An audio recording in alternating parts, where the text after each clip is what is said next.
The Philips Evnia 27M2C5200W sports a 27-inch curved fast VA panel, which also runs Full HD at up to 280Hz. There's support for adaptive sync technologies and also HDR. Now at the time of filming and in the UK it can be found for just £200, making it an interesting proposition for those who want a larger sized Full HD high refresh rate gaming monitor. Now in this video, which has been sponsored by the manufacturer, I'll be covering everything you need to know about it so you can make your own informed purchasing decision. So to kick things off, I thought I should quickly touch upon connectivity, because here you've got a singular display port input which will output Full HD at up to 280Hz. However, you've also got two HDMI ports, but these will actually limit you to Full HD at up to 180Hz. So therefore, if you can be connecting up to a laptop, it's just worth bearing that in mind. Now, while connected over DisplayPort to my RTX 3080, I went ahead and did my tests. First off, when it comes to its input lag, I objectively clocked it in at just 0.4 milliseconds. Indeed, it does a stonkingly good job in this department. Now note, this figure was attained with the low input lag mode enabled via the monitor's OSD. I'm not really sure why you'd ever want to disable it. However, I would just like to point out that while I was not able to get an objective figure with adaptive sync technologies enabled, in other words AMD FreeSync or NVIDIA G-Sync, I did notice that there was a slight bit of extra input lag. Now this didn't actually throw me off in the slightest while playing more casual games, but it's just something I thought I should highlight in this video. Now another aspect when it comes to the overall gaming performance of a panel is the response time. Now the response time is very much linked, at least with an LCD panel, with the different overdrive modes that you select. The higher you go, the faster response time you'll get, and indeed a lower number, but at the same time you might get some more RGB overshoot. Now here via the monitor's OSD, you've got a few different options. You've got off, fast, faster, and fastest. Now for me to demonstrate how these modes actually perform, I'm using the OSRTD tool. Now on the overdrive set to off, you can see that the average initial time at the bottom left hand side of your screen, and which also translates to the average G to G, which is what most manufacturers claim, sits at a pretty high 6.34 milliseconds. Now if you go on to the fast mode preset, you can see that this drops down to 5.23 milliseconds. However, the recommended mode is the faster mode preset, because here the average initial time sits at a much more respectable 4.02 milliseconds. But do bear in mind over here that the percent in window is relatively low at roughly 57%. All while saying that the RGB overshoot, which you'll be able to see towards the middle of your screen, is actually kept down to a minimum. Now things drastically change if we go on its fastest mode preset. At 280Hz, you can see that the RGB overshoot is a lot more noticeable. All while saying that, the average initial time drops down to 2.39 milliseconds and the percent in window increases to 73%. Now, if I was actually going to be using this monitor, I'd actually run it at 240Hz. Why? Simply because you're actually going to get a little bit of a better sort of response time and also lower RGB overshoot. As you'll be able to see over here on the faster mode preset, the average initial time sits at just 3.58 milliseconds, while the percent in window sits at a much more respectable 70%, all while keeping the RGB overshoot to a minimum. Yet again, the same sort of aspect at the fastest mode overdrive at 240Hz occurs, where you've got a lot more RGB overshoot, while on the flip side you have got an even faster panel at 2.11 milliseconds and a percent in window that sits at roughly 87%. Now for me to demonstrate how this actually performs and how the visual impact is depending on what overdrive mode you can select, you've got the UFO ghosting test. Now frankly, looking at the test myself and even looking at the images that I'm sharing right now, the fastest mode preset doesn't actually look too bad.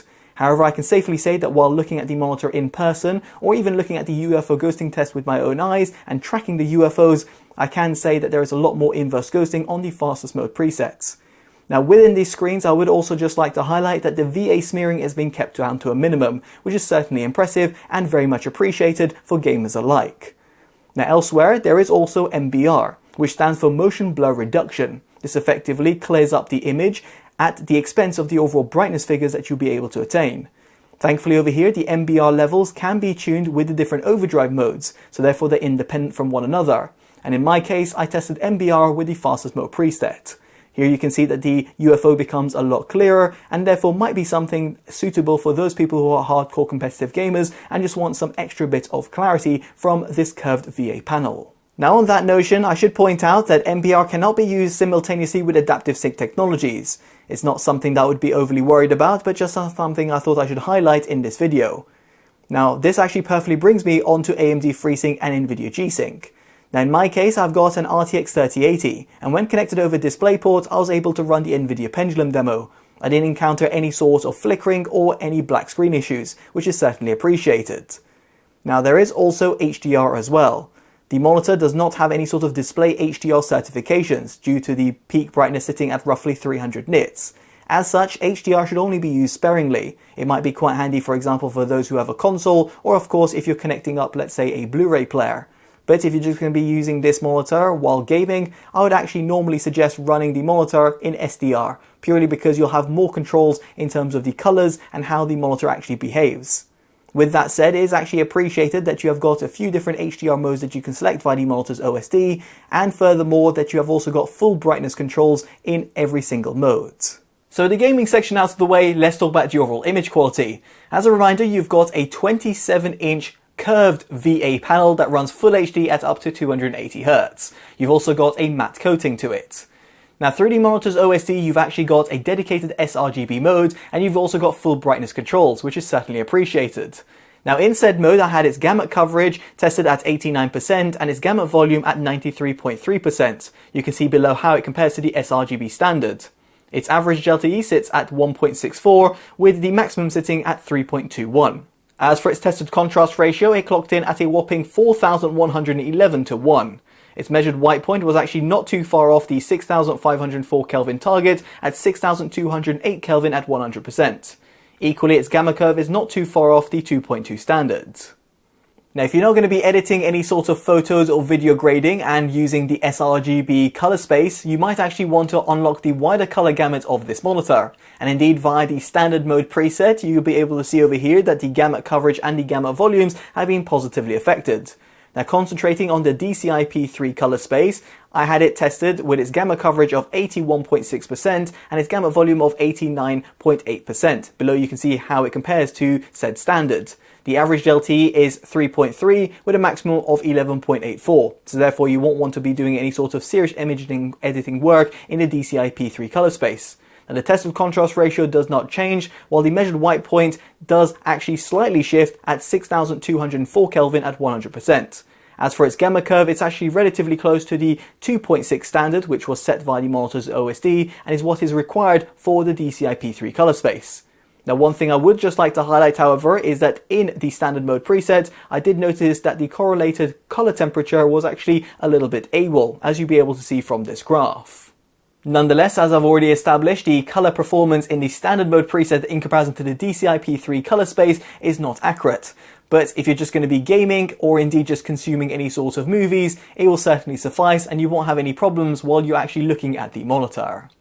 Aside from all of this, when it comes to the overall text clarity, I would just like to remind you that this is a Full HD monitor that runs at 27-inch. Of course, some people out there would prefer a higher pixel density in comparison to the one that's being offered over here of 81.68 because they'll opt for a smaller size Full HD monitor, such as 24.5-inch or 25-inch.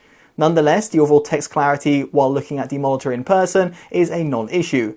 Equally, the monitor is actually a little bit bigger and therefore makes it a bit more suitable if you do want to use it for productivity's sake as well. Moving on from color performance, let's talk about the overall brightness. And here in HDR and SDR, I clocked in a peak of 291 nits, while in the sRGB mode, it does go up to 273 nits. Now, the overall brightness will suffice if you're going to be running the monitor at roughly 70 to 90% brightness in a bright sunlit room. Equally, the monitor does actually get pretty dim at 52 nits, therefore meaning that you can actually use it in a completely pitch black environment as well. As for the MBR brightness, there is 20 level increments to choose from, and therefore you'll have a brightness that will fluctuate between 69 and 283 nits. Elsewhere, when it comes to the overall luminance of this monitor, we have to talk about brightness uniformity. And while it is very much panel lottery, my tested monitor actually performed relatively well across the board. As for the backlight bleed, it's actually kept down to a minimum, thanks to the fact that you have got that VA panel. And therefore means that if you're going to be consuming a lot of dark scenes in movies or games, you might want to consider a VA panel in comparison to an IPS, purely because you won't have any sort of IPS bleed. Past all these tests, I would just like to have a word about its build quality, and here it's got a 3-side ball design with a relatively thin bottom bezel. The power LED at the front of the monitor can also be fully disabled if you so wish. Now the stand itself is sturdy and has got a triangular look. It has got height, tilt and pivot adjustment, although it cannot be pivoted, in other words you can't rotate it. Now the monitor stand can be replaced if you so wish with a VESA compatible stand, allowing you to place it on a monitor arm or a multi-monitor setup. Now at the back right hand side of the monitor there's a small little joystick button, and this is used to access the monitor's OSD, so you can adjust different settings. Here you'll find all the options that you'll require, although it's a little bit hard navigating the OSD at first, but once you get your head around it, it becomes second nature. It can also be a little bit hard sometimes to view the contrast between white and purple, but again, if you do look closely, you'll be able to see the settings that you're actually adjusting. Now, via the monitor's OSD, you might have clocked in that there is a volume setting, and indeed over here, this is to adjust the output volume of the 3.5mm jack. And this is because this Philips Evnia monitor does not have any sort of built-in speakers. So there we have it. Hopefully all the information has been helpful so that you can make your own informed purchasing decision on the Philips Evnia 27M2C5200W. I'll be curious to know what you make of the monitor down in the comment section below. Now if you have enjoyed this video, definitely do consider dropping a like, subscribing and hitting that bell notification, all of which would be greatly appreciated. As such, I've been Totally Dubbed and I'll hopefully see you in the next one. Take care of yourselves and goodbye.